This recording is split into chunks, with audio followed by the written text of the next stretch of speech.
Hello all. இன்னைக்கு நம்ம பார்க்க போகிற டாபிக் பார்த்தீங்கன்னா merge sorted array. ஸோ இந்த ப்ராப்ளம் வந்து லீட் கோடில் one of the problem. So அதை வந்து எப்படி சால்வ் பண்ணுறதுன்னு சொல்லி ஸோ இதை எப்படி ப்ரோக்ராமில் போடலான்றதை பார்க்கலாம். ஸோ இப்போ நான் வந்து 3 பாயிண்டர்ஸ் எடுத்துக்கிறேன், ஐஜேகேன்னு சொல்லிட்டு. ஐங்கிறது வந்து நம்1ஓட ஆக்சுவல் நம்பர் ஆஃப் எலிமெண்ட்ஸில் கடைசி எலிமெண்ட்டை பாயிண்ட் பண்ணிட்டு இருக்க அரே, பாயிண்ட் பண்ணிட்டு இருக்க இண்டெக்ஸ். அதே மாதிரி 256ல் பாயிண்ட் பண்ணுறதுக்கு ஒரு இண்டெக்ஸ் பாயிண்டர் எடுத்துக்கிறேன், அது ஜே. அப்போ ஆக்சுவல் அரேக்கு இருக்கிறது கேன்னு எடுத்துக்கிறேன். ஏன் வந்து ஐக்கும் ஜேக்கும் வைக்கிறோம் அப்படின்னா, ஃபஸ்ட்டு நம்ம கம்பேரிசன் எது ரெண்டும் பண்ண போகிறோம், இந்த 3யும் இந்த 6யும் தான் பண்ண போகிறோம்.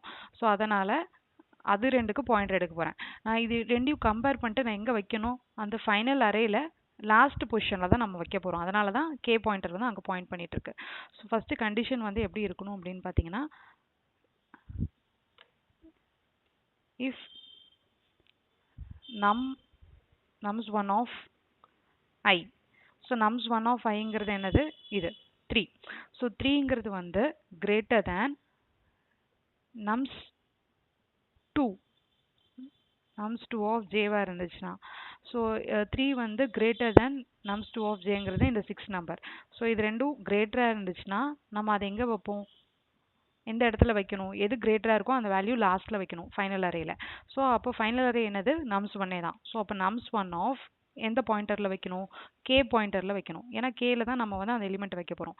ஸோ nums1 ஆஃப் கேல வந்து நம்ம என்ன வைப்போம், ஈக்குவல் டு nums1 ஆஃப் ஐ. ஏன்னா ஐ தான் வந்து மேக்ஸிமமாக இருக்குது அதனால்.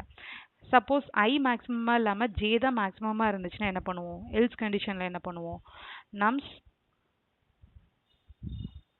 of k ஈக்குவல் டு, இதுலேயும் வந்து nums1 of k தான் வைக்கிறோம், ஈக்குவல் டு எதை வைப்போம்,